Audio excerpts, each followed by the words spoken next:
ada hidup pasti ada mati. Sebetulnya mati itu tidak menakutkan bagi saya. Menakutkan. Tidak. Tapi memang banyak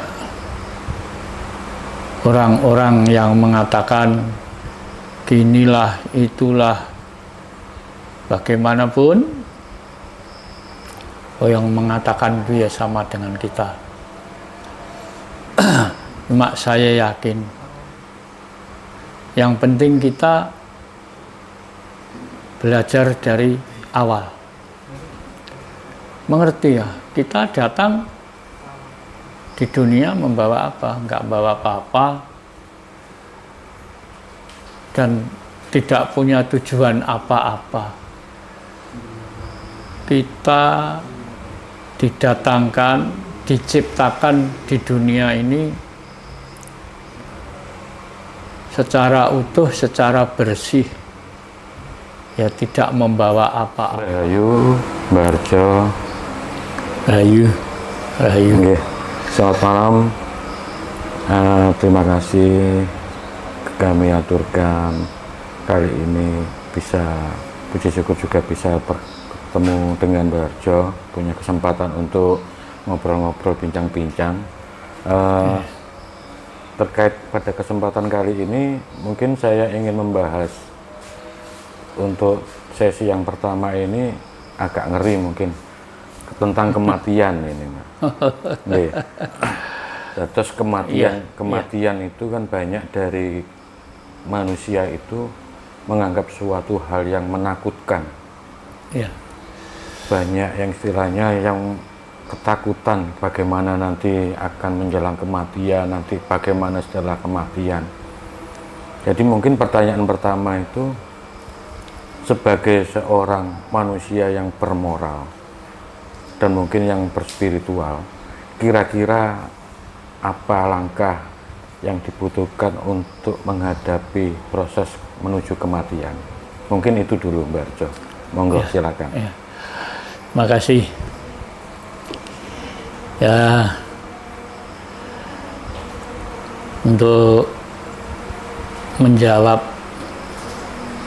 tentang kematian nanti, semua manusia tentu akan mati. Semua manusia nanti akan mati. Sebetulnya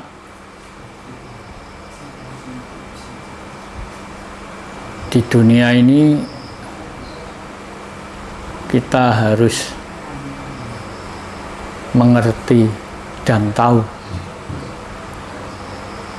Karena apa? Ada hidup pasti ada mati. Sebetulnya mati itu tidak menakutkan bagi saya. Menakutkan. Tidak. Tapi memang banyak orang-orang yang mengatakan ginilah, itulah, bagaimanapun yang mengatakan itu ya sama dengan kita. Cuma saya yakin yang penting kita belajar dari awal. Mengerti ya, kita datang di dunia membawa apa? Enggak bawa apa-apa dan tidak punya tujuan apa-apa. Kita didatangkan, diciptakan di dunia ini secara utuh, secara bersih, ya tidak membawa apa-apa lah. Selama kita hidup di dunia, misalnya kita bisa punya apa-apa, itu hanya untuk kebutuhan dunia aja. Jadi yang jelas kita datang bersih, kembali harus bersih. Kita dulu datang di dunia tidak merasakan membawa apa-apa dan tidak punya apa-apa. Besok kembali ya harus gitu lagi. Tidak merasa mempunyai apa-apa, tidak merasakan meninggalkan apa-apa. Makanya ada suatu kata mutiara gini. Jadi orang tua itu kalau didik anak cucu, didiklah mengarah yang benar. Yang benar, yang diutamakan yang benar dulu. Setelah benar baru kebaikan. Jangan mengajarkan yang tidak benar, apalagi kebohongan. Nah, kita harus ngerti sebagai manusia berusaha mendoakan anak-anak kita, anak, cucu, cicit. Nah, nanti setelah kita meninggalkan dunia, gantian anak cucu kita yang mendoakan kita. Nah, kita berusaha. Sebetulnya orang mati itu ya nggak sakit,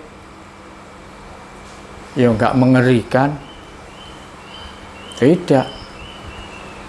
Kenapa sekarang pada umumnya di dunia ini malah oleh orang banyak ini dikatakan kalau kamu nggak mau gini besok sengsara, kalau kamu mau nggak mau gini besok nggak bisa masuk surga. Itu akal olah manusia aja. Yang benar bukan gitu. Yang benar bukan gitu. Kita ditugaskan, diciptakan di dunia ini sudah perintah. Kalau kita mengakui bahwa Tuhan itu ada, kita ini ditugaskan oleh Tuhan.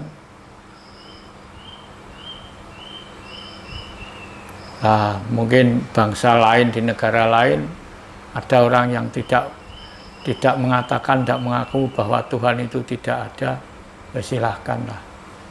Kalau di Indonesia Tuhan itu ada, saya percaya. Tidak hanya 100% tapi 1000%, mungkin 1.000.000%. Kalau Tuhan nggak ada, kita nggak bisa mengatakan. Nah, di sana nggak ada, ya silahkan. Tapi mungkin kata-katanya aja yang beda, bukan Tuhan mungkin.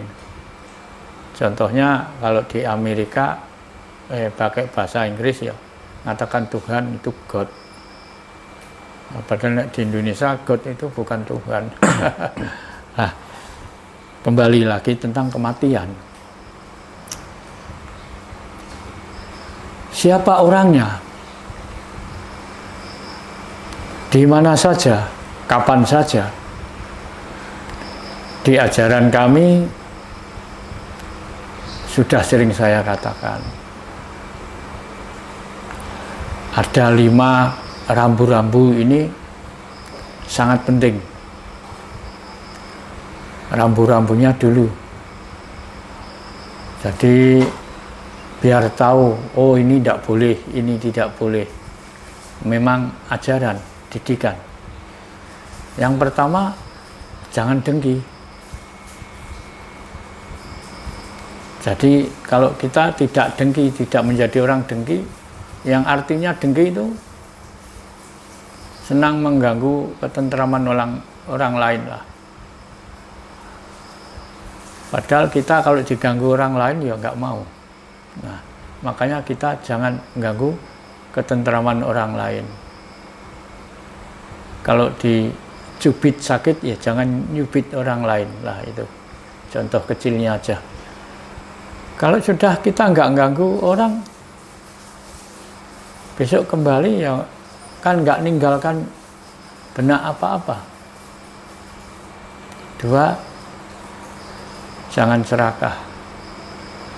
Jangan mengambil yang bukan miliknya, yang bukan haknya. Kalau masih orang mau mengambil yang bukan miliknya, bukan haknya, itu kan salah juga. Siapa saja sudah tahu kalau itu perbuatan salah. Tapi sekarang marak di dunia, banyak orang yang mengambil bukan miliknya, bukan haknya.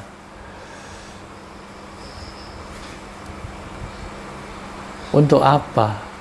Untuk memperkaya diri. Sebetulnya kita nggak punya apa-apa. Kalau kita merasa punya, berarti kalau yang ditonjolkan itu sudah tidak ada, berarti merasa kehilangan. Kalau sudah kita nggak ada beban apa-apa, nggak merasa punya apa-apa, besok kembali kita dengan ringan berjalan.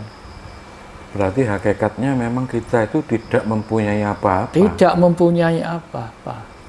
Kita di dunia ada apa-apa sudah tersedia. Kita lahir di dunia semua sudah ada.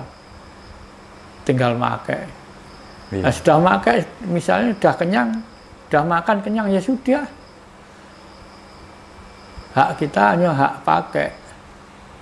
Kita tidak punya hak memiliki, nggak bisa.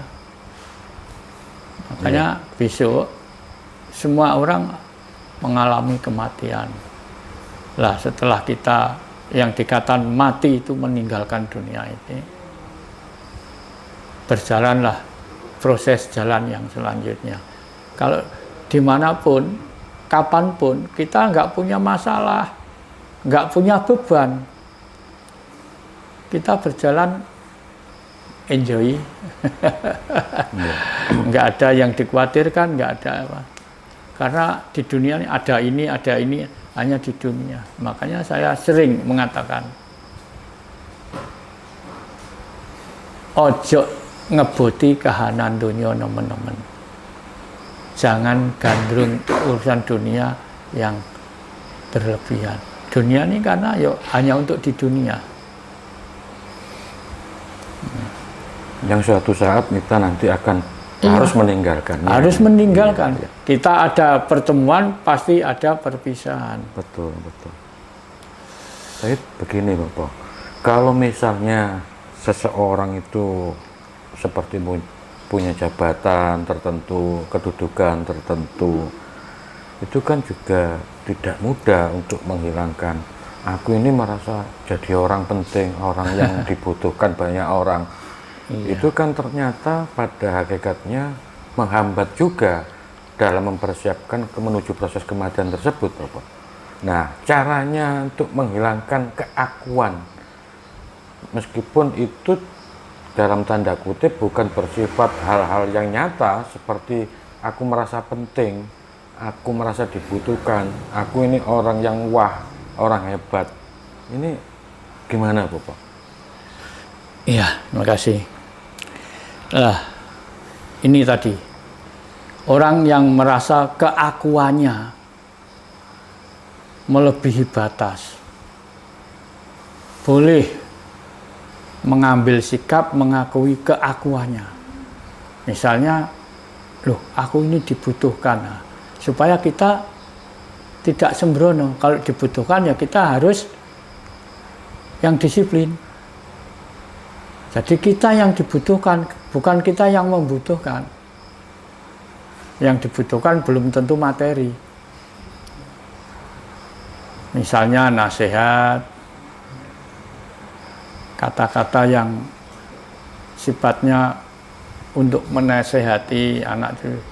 Yang dibutuhkan silakan, kita harus berikan dengan apa adanya, dengan ikhlas. Misalnya punya jabatan, wah orang punya jabatan, jabatan itu tidak selamanya padahal. Jabatan itu hanya berapa tahun. Setelah menjabat, habis masa jabatannya ya sudah kembali menjadi orang biasa lagi.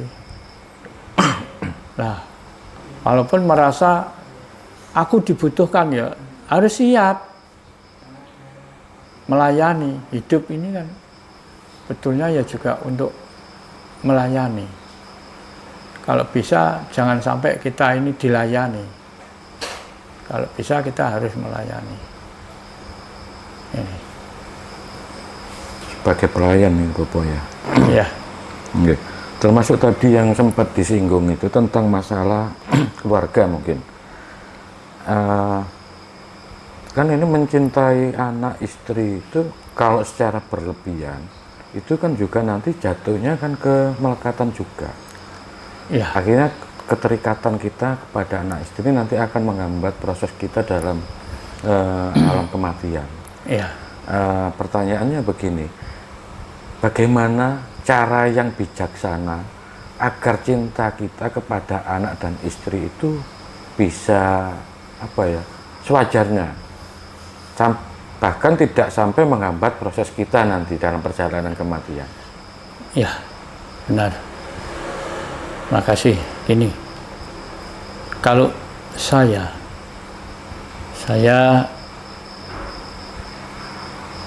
tidak mengajak, tapi kalau mau seperti saya silahkan. Karena saya ya hanya seorang saya saja. Ini tata cara saya. Semua